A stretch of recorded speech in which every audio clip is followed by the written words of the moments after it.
सुप्रभात बच्चों, हिंदी कक्षा में आपका पुनः स्वागत है। आज की कक्षा में हम प्रत्यय के विषय में पढ़ेंगे। हमने पिछली कक्षा में यह जाना था कि किस प्रकार शब्द निर्माण किया जाता है। उपसर्ग, प्रत्यय और समास, इन तीनों के माध्यम से हिंदी में शब्द निर्माण होता है। प्रत्यय शब्द निर्माण की प्रक्रिया में ही एक कड़ी के रूप में होता है। हम आज जानें कि प्रत्यय क्या है। प्रत्यय ऐसे शब्दांश जो किसी शब्द के अंत में लगकर उसके अर्थ को नया रूप देते हैं, प्रत्यय कहलाते हैं। इसे अंग्रेजी भाषा में सफिक्स कहा जाता है। आपने पढ़ा था कि उपसर्ग आगे लगकर नए अर्थों का निर्माण करते हैं और वहीं प्रत्यय पीछे लगकर नए शब्दों का निर्माण करते हैं। मूल शब्द के आगे लगकर और मूल शब्द के पीछे लगकर। प्रत्यय और उपसर्ग पूर्ण शब्द नहीं होते, ये केवल मात्र शब्दांश होते हैं। आइए हम इसे कुछ उदाहरणों के माध्यम से समझने का प्रयत्न करते हैं। पहला उदाहरण है दूध वाला। हमने इसमें मूल शब्द निकाला दूध। दूध के साथ हमने लगाया वाला। दूध है मूल शब्द, वाला है प्रत्यय और नया शब्द बना दूध वाला। दूध एक पेय पदार्थ है और वाला लगते ही उसका अर्थ परिवर्तित हो गया, दूध लाने वाला, दूध वाला। अब हम अगले उदाहरण की तरफ चलते हैं। उड़ान, उड़ प्लस आन, उड़ान। उड़ मूल शब्द है, आन प्रत्यय है। उड़ का अर्थ एक क्रिया है, उड़ एक काम है और उसके आगे आन लगा दिया तो नया शब्द बना उड़ान। खिलौना, खेल प्लस औना, खिलौना। खेल है मूल शब्द, औना प्रत्यय, बना खिलौना। आप ये सोच रहे होंगे कि यहाँ पर तो मूल शब्द आना चाहिए था खिल, तो फिर खेल कहाँ से आ गया? तो आप ये सोच लीजिए कि औना के आगे हम खिल लगा दें तो बनेगा खिलौना। ठीक है, हम मान लेते हैं कि आपने नया शब्द बनाया, जो मूल शब्द निकाला वो है खिल। लेकिन क्या खिल प्लस औना से जो शब्द बनेगा वो खिलौना अर्थ को पूरी तरह से परिभाषित कर सकेगा? नहीं। खिलौना अर्थ होता है जिससे खेला जा सकता है, खेल खेलते हैं जिससे। तो इसीलिए यहाँ पर मूल शब्द के रूप में खिल ना आकर खेल आएगा। समझ में आया? अर्थात हमें मूल शब्द को अलग करने से पहले इस बात को हमेशा ध्यान में रखना होगा कि हम जो नया शब्द बना रहे हैं उसे जब हम विभाजित कर रहे हैं तो क्या वह पूरी तरह से उसे परिभाषित कर पा रहा है या नहीं। चलिए आगे कुछ उदाहरणों के माध्यम से और अधिक अपने आप को प्रयत्न करें कि हम आगे की बात को भी समझें। हिंदी भाषा के दो तरह के प्रत्यय प्रयोग में लाए जाते हैं, कृत प्रत्यय और तद्धित प्रत्यय। कृत प्रत्यय क्रिया के मूल रूप के पीछे लगकर संज्ञा और विशेषण शब्दों की रचना करने वाले प्रत्ययों को कृत प्रत्यय कहते हैं। कृत मतलब कार्य, ठीक है, कार्य, क्रिया। क्रिया का मूल रूप धातु और धातु के पीछे लगते हैं जो शब्दांश, वे कहलाते हैं कृत प्रत्यय।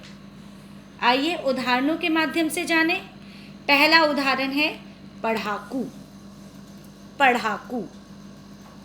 इसे हमने जब मूल शब्द और शब्दांश में विभाजित किया तो बना पढ़ प्लस आकू। पढ़ एक धातु है, अर्थात पठ धातु से निकला है पढ़। क्रिया का शब्द है, मूल शब्द है, और उसके साथ जोड़ा हमने आकू और बना पढ़ाकू। दूसरा उदाहरण, लिखा। लिख प्लस आ। लिख एक क्रिया का शब्द है, मूल शब्द है, उसके आगे हमने जोड़ा आ और बन गया लिखा। लिख के आगे हमने आई जोड़ देते हैं तो वो बन जाता है लिखाई। लिख के आगे हम ना जोड़ देते हैं तो वो बन जाता है लिखना। तो हम मूल शब्दों में कई प्रकार से परिवर्तन ला सकते हैं। यह पूरी तरह से निर्भर करता है प्रत्यय पर कि हम कौन सा अर्थ बनाना चाहते हैं। आइए दूसरा भेद जाने, तद्धित प्रत्यय। क्रिया के मूल रूप के पीछे लगने वाले कृत प्रत्यय, वहीं दूसरी ओर संज्ञा, सर्वनाम, विशेषण आदि शब्दों के पीछे लगकर जो प्रत्यय शब्द बनाते हैं उन्हें तद्धित प्रत्यय कहते हैं। क्रिया कृत प्रत्यय, संज्ञा, सर्वनाम, विशेषण तद्धित प्रत्यय। उदाहरण, श्रद्धालु। श्रद्धा प्लस आलू। श्रद्धा भाववाचक संज्ञा है, श्रद्धा की भावना होती है। यह है मूल शब्द, इसके साथ हमने जोड़ा आलू और बन गया श्रद्धालु। श्रद्धा रखने वाला, श्रद्धालु। महानतम, महान व्यक्ति। व्यक्ति की विशेषता बताता है महान शब्द, तो यह है शब्द विशेषण का। उसके साथ हमने जोड़ा तम, सबसे श्रेष्ठ, महानतम। महानतम, तो विशेषण के आगे ही हमने विशेषण और जोड़ दिया तम लगाकर और बन गया एक और शब्द महानतम। नमक प्लस ईन, नमकीन। नमक संज्ञा का शब्द है, नमक के आगे हमने लगाया ईन और बन गया नमकीन। नमकीन अर्थात नमक से बनी चीज़ को नमकीन कहा जाता है। तो आप देख रहे हैं कि किस प्रकार प्रत्यय अर्थात शब्दांश पीछे लगकर नए शब्दों का निर्माण करते हैं। हम उपसर्ग में शब्दांशों को आगे लगाते हैं और प्रत्यय में शब्दांशों को पीछे लगाया जाता है। आइए जानें कि मूल रूप से उपसर्ग और प्रत्यय में कौन कौन से अंतर होते हैं। आइए दोबारा दोहराते हैं। उपसर्ग मूल शब्दों के आगे लगते हैं, प्रत्यय मूल शब्दों के पीछे लगते हैं। उपसर्ग 3 प्रकार के होते हैं, हिंदी के उपसर्ग, संस्कृत के उपसर्ग, अरबी, फारसी व अंग्रेजी के उपसर्ग। प्रत्यय 2 प्रकार के होते हैं, कृत प्रत्यय, तद्धित प्रत्यय।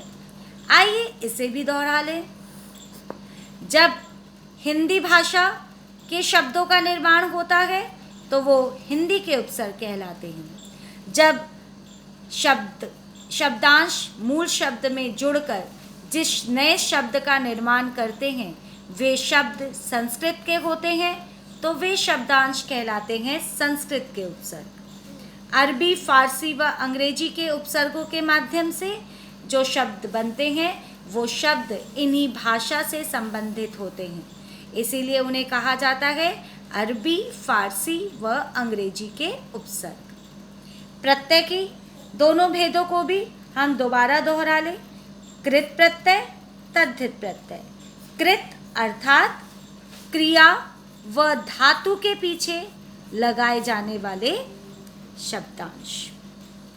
तद्धित प्रत्यय संज्ञा, सर्वनाम और विशेषण मूल शब्दों के पीछे लगाए जाने वाले शब्दांश तद्धित प्रत्यय कहलाते हैं।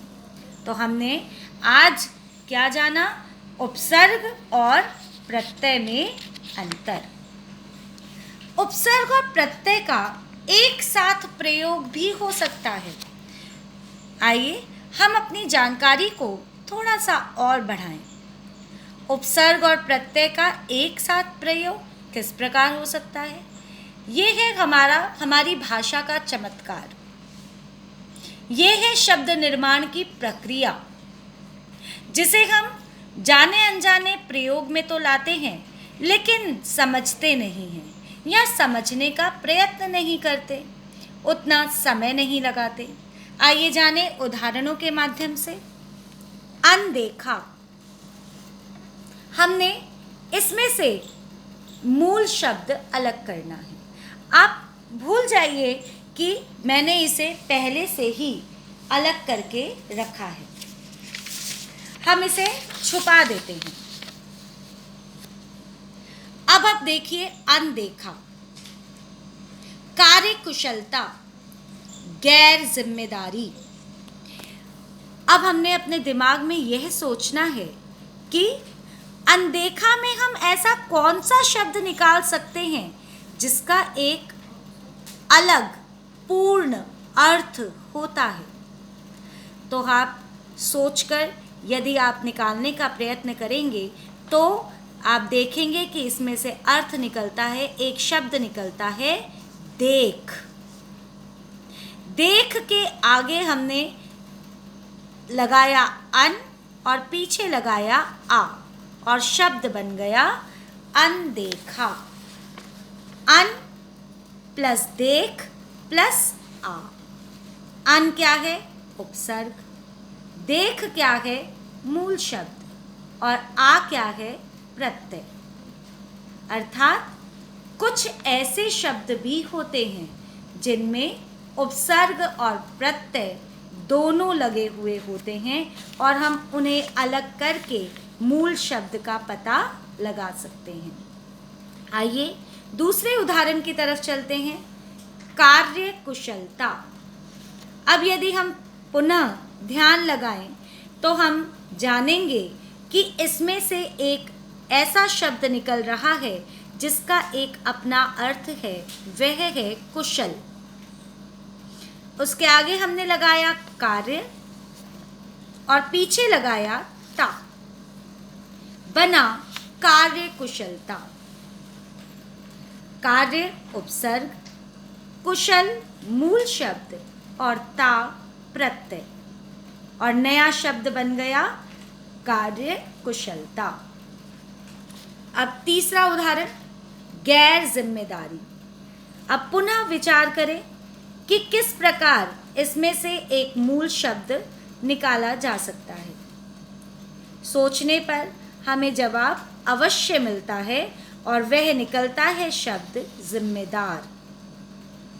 जिम्मेदार के आगे हमने लगाया गैर और पीछे लगाया ई और बन गया गैर जिम्मेदारी। देखिए, गैर उपसर्ग, जिम्मेदार मूल शब्द और ई प्रत्यय, बन गया गैर जिम्मेदारी। यह होता है भाषा का चमत्कार। हम सब जानते हैं, हम इन शब्दों का प्रयोग भी करते हैं, लेकिन कभी इसके पीछे के व्याकरण को समझने का प्रयत्न नहीं करते हैं। यह है व्याकरण। व्याकरण जो भाषा को पुष्ट करता है, भाषा को शुद्ध बनाता है और भाषा को एक नई चरम सीमा तक पहुंचाता है। उपसर्ग प्रत्यय हमारी भाषा को ही सुदृढ़ करने का एक बहुत अच्छा प्रयोग है। शब्द निर्माण की प्रक्रिया में उपसर्ग और प्रत्यय अपनी अहम भूमिका निभाते हैं, वही हमारे पाठ के अंतर्गत भी है। आशा है कि आपको अब उपसर्ग और प्रत्यय भली भांति समझ में आ गया होगा। धन्यवाद।